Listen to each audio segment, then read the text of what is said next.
히브리서 8장. 지금까지 우리가 말한 것의 요점은 하늘에 계신 하나님의 오른쪽에 앉아 계신 대제사장이 우리와 함께 있다는 것입니다. 우리의 대제사장은 지극히 거룩한 곳인 성소에서 섬기고 계십니다. 그것은 사람이 세운 곳이 아니라 하나님께서 세우신 거룩한 장막이요 참 성막입니다. 모든 대제사장은 하나님께 예물과 제사를 드리는 일을 맡고 있습니다. 따라서 우리의 대제사장도 하나님께 무엇인가를 드려야 했습니다. 예수님께서 이 세상에 계셨다면 제사장이 되시지 못했을 것입니다. 그것은 이미 세상에는 율법을 따라 하나님께 예물을 드릴 제사장들이 있기 때문입니다. 그들이 섬기는 성소는 하늘에 있는 성소의 모형과 그림자에 불과합니다. 모세가 성막을 지을 때 하나님께서는 너는 모든 것을 내가 산에서 네게 보여준 대로 주의해서 짓도록 하여라 하고 지시하셨습니다. 그러나 예수님께서 맡으신 제사장의 직분은 다른 제사장들의 일들보다 훨씬 더 큽니다. 마찬가지로 하나님께서 예수님을 통해 그의 백성에게 주신 언약도 옛 언약보다 훨씬 좋은 것입니다. 이 새 언약은 더 좋은 약속에 근거하고 있습니다. 만일 첫 번째 언약에 아무 문제가 없다면 두 번째 언약이 필요 없을 것입니다. 그러나 하나님께서는 백성들의 잘못을 아시고 다음과 같이 말씀하셨습니다. 내가 이스라엘과 유다 백성으로 더불어 새 언약을 맺을 때가 되었다. 이것은 그들의 조상과 맺었던 언약과는 다른 것이다. 그때는 내가 그들을 내 손으로 붙들고 이집트에서 인도해 낼 때였다. 그러나 그들은 나와 맺은 언약을 깨뜨렸고 나도 그들을 저버렸다. 나중에 내가 다시 이스라엘 백성과 함께 새 언약을 맺을 것이다. 내가 나의 가르침을 그들의 마음속에 새기고 그들의 가슴에 기록할 것이다. 나는 그들의 하나님이 되고 그들은 내 백성이 될 것이다. 그때는 사람들이 그들의 이웃과 친척들에게 주님을 알도록 가르칠 필요가 더 이상 없을 것이다. 그것은 가장 작은 자부터 가장 큰 자에 이르기까지 나를 모르는 사람이 한 사람도 없을 것이기 때문이다. 나는 그들이 저지른 악한 일을 다 용서하고 그들의 죄를 더 이상 기억하지 않을 것이다. 하나님께서는 이것을 새 언약이라 부르시고 첫 번째 언약은 옛 언약으로 돌리셨습니다. 낡고 오래된 것은 사라지게 마련입니다. 히브리서 9장. 첫 번째 언약에도 예배 규칙이 있었으며 또한 예배를 위해 사람이 만든 장소도 있었습니다. 먼저 성막이 세워졌습니다. 성막의 앞부분은 성소라 불렀습니다. 그곳에는 촛대와 빵이 놓여진 상이 있었는데 하나님을 위해 거룩하게 예비된 것이었습니다. 휘장으로 가려진 성소 안쪽에는 지성소라고 하는 작은 방이 있었습니다. 그곳에는 향을 피우는 금 제단과 금으로 입혀진 법궤가 놓여 있었습니다. 법궤 안에는 만나를 담은 금 항아리와 아론의 쌍난 지팡이 그리고 옛 언약이 새겨진 돌판이 들어 있었습니다. 법궤 위에는 하나님의 영광을 나타내는 날개 달린 생물인 그룹들이 날개로 뚜껑을 덮고 있었습니다. 그러나 지금 이런 것들에 대해서 일일이 다 말할 수는 없습니다. 이 모든 것이 성막 안에 준비되어 있어서 제사장들은 언제나 첫 번째 방에 들어가 예배를 드렸습니다.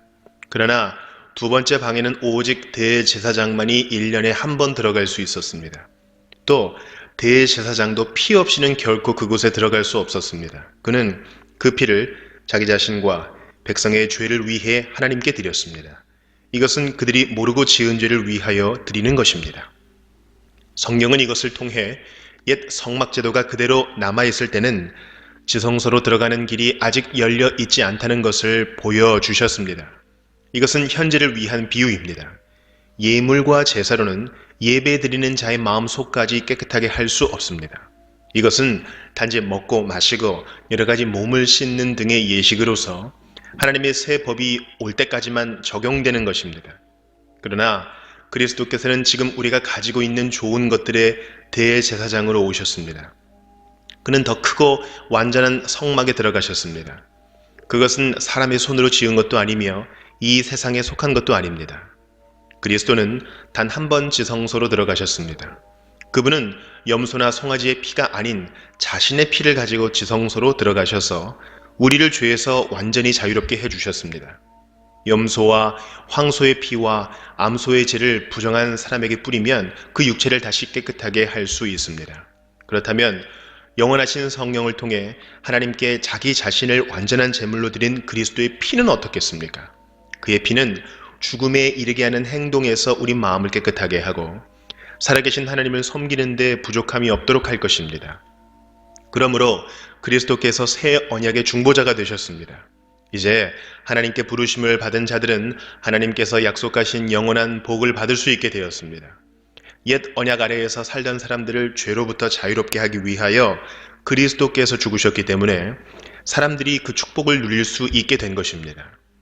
유언이 효력을 나타내려면 그 유언을 쓴 사람이 죽었다는 사실이 증명되어야 합니다. 그 사람이 살아있는 한 유언은 아무 쓸모가 없습니다. 오직 죽은 후에만 쓸모가 있는 것입니다. 이처럼 옛 언약도 죽음을 나타내는 피 없이 세운 것이 아닙니다. 모세는 백성들에게 율법에 적힌 모든 계명을 말해주었습니다.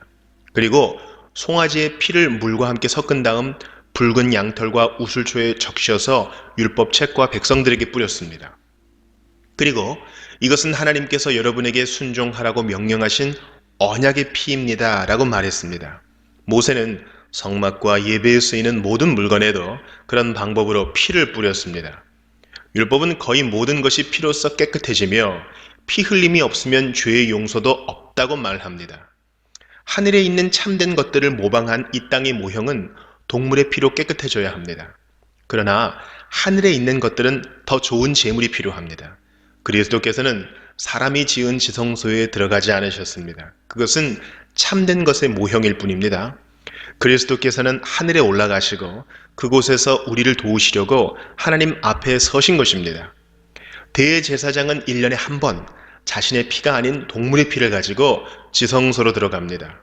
그렇다고 그리스도께서 자신을 제물로 드리기 위해 매번 하늘로 올라가신 것은 아닙니다. 만일 그래야 한다면 그리스도께서 세상이 창조되었을 때부터 고난을 자주 받으셔야 했을 것입니다. 그러나 그리스도께서는 단 한 번 오셔서 자신을 제물로 드림으로 모든 죄를 깨끗하게 하셨습니다. 사람들은 모두 한 번은 죽습니다. 죽은 후에는 심판이 우리를 기다립니다. 그렇기 때문에 그리스도께서는 자신의 몸을 한 번에 들여 많은 사람의 죄를 없애주신 것입니다. 그리스도께서는 다시 오실 것입니다. 그때는 죄를 없애기 위해서가 아니라 그리스도를 기다리는 자들에게 구원을 주기 위해 오시는 것입니다. 히브리서 10장. 율법은 앞으로 오게 될 좋은 것들의 그림자에 불과하며 참된 것의 완전한 모양이 아닙니다. 율법 아래 있는 사람들은 해마다 똑같은 제사를 드립니다. 그러나 이 제사를 가지고 예배 드리러 나오는 사람들이 완전해질 수는 없습니다. 만일 율법이 그들을 완전하게 할 수 있다면 예배 드리는 사람들이 깨끗하여져서 더 이상 죄의 의식도 느끼지 않았을 것이며 제물을 드리는 일도 그쳤을 것입니다. 그러나 제사는 해마다 자기의 죄를 생각나게 합니다. 그것은 황소나 염소의 피로는 죄를 깨끗게 할 수 없기 때문입니다. 그래서 그리스도께서 세상에 오셨을 때 이렇게 말씀하셨습니다. 하나님께서는 제사와 예물을 원하지 않으시고 나를 위해 한 몸을 예비하셨습니다. 또한 태워드리는 제사인 번제와 죄를 씻는 제사인 속죄제도 기뻐하지 않으십니다. 그때 내가 말하기를 하나님 보십시오. 나에 관해 율법책에 기록된 대로 하나님께서 내게 원하시는 일을 하러 왔습니다. 이 말씀에서 그리스도는 먼저 하나님께서는 제사와 예물을 기뻐하지 않으시고 번제와 속죄제도 원하지 않으신다고 하셨습니다. 이런 것들은 율법이 명령하는 제사들입니다. 그리고 나서 내가 왔습니다. 하나님께서 원하시는 일을 하려고 왔습니다. 라고 말합니다. 즉 하나님께서는 새로운 제도를 세우시려고 첫 번째 제사 제도를 폐지하신 것입니다. 예수 그리스도는 하나님께서 원하시는 일을 하셨습니다. 우리는 예수 그리스도께서 단번에 몸을 들이신 제사를 통해 거룩함을 입었습니다. 제사장들은 매일 제단 앞에 서서 맡은 일을 행합니다. 그러나 그 제사들은 죄를 없애지 못합니다. 그리스도께서는 죄를 위해 단 한 번의 제사를 드리시고 하나님 오른쪽에 앉으셨습니다. 그리스도는 원수들이 그의 발 앞에 무릎 꿇을 때까지 그곳에서 기다리고 계십니다. 한 번의 제사로 그는 거룩하게 된 자들을 영원히 완전하게 하셨습니다. 성령께서 또한 우리에게 이것에 관해 말씀하십니다. 나중에 내가 다시 이스라엘 백성과 함께 새 언약을 맺을 것이다. 내가 나의 가르침을 그들의 마음속에 새기고 그들의 가슴에 기록할 것이다. 또 말씀하십니다. 그들의 죄와 악한 행동을 내가 다시는 기억하지 않을 것이다. 이런 죄와 악한 행동을 용서받았기 때문에 더 이상 죄를 위한 제사는 필요하지 않게 되었습니다. 그러므로 형제 여러분, 우리는 예수님의 피 때문에 자유롭고 담대하게 지성소로 들어갈 수 있게 되었습니다. 우리는 예수님께서 우리를 위해 열어주신 새로운 길로 들어갑니다. 그것은 그분이 자신의 몸인 휘장을 찢어 생명의 길로 열어 놓으신 곳입니다. 또 우리에게는 하나님의 집을 다스리는 위대한 대제사장이 계십니다. 그러니 진실한 마음과 확실한 믿음을 가지고 하나님께 가까이 나아갑시다.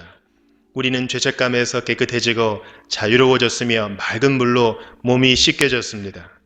하나님께서는 약속하신 것을 지키시는 신실한 분이니 우리가 고백한 소망을 굳게 붙듭시다. 서로 돌아보고 사랑을 베풀며 선한 행동을 하도록 격려합시다. 어떤 사람들이 하는 것처럼 교회의 모임에 빠져서는 안 됩니다. 그날이 가까이 다가오는 것을 볼수록 함께 만나며 서로를 격려해야 할 것입니다. 만일 우리가 진리를 알게 된 후에도 일부러 계속 죄를 짓는다면 그 죄를 씻을 제사는 없습니다. 거기에는 오직 심판을 기다리는 두려움과 하나님을 거역하며 사는 자들을 태워 없앨 크고 무서운 불만이 있을 뿐입니다. 모세의 율법에 순종하지 않고 그것을 어긴 사람들도 두세 명의 증인이 있으면 사형을 받았습니다. 그렇다면 하나님의 아들을 공경하지 않는 사람들은 어떻겠습니까? 그들은 자기를 거룩하게 한 언약의 피를 별것 아닌 것으로 여기며 은혜의 성령을 욕되게 하였습니다. 따라서 그들은 더 큰 벌을 받게 될 것입니다. 우리는 하나님께서 잘못을 행하는 자들을 벌하고 그 죄대로 갚아주겠다고 말씀하신 것을 알고 있습니다. 또한 주님께서 그의 백성을 심판하실 것이다 라는 말씀도 하셨습니다. 살아계신 하나님께서 심판하시는 대상이 된다는 것은 정말 무서운 일입니다. 여러분이 처음 진리의 말씀을 배우던 때를 기억해 보십시오. 많은 어려움들이 있었지만 여러분은 꿋꿋이 이겨냈습니다.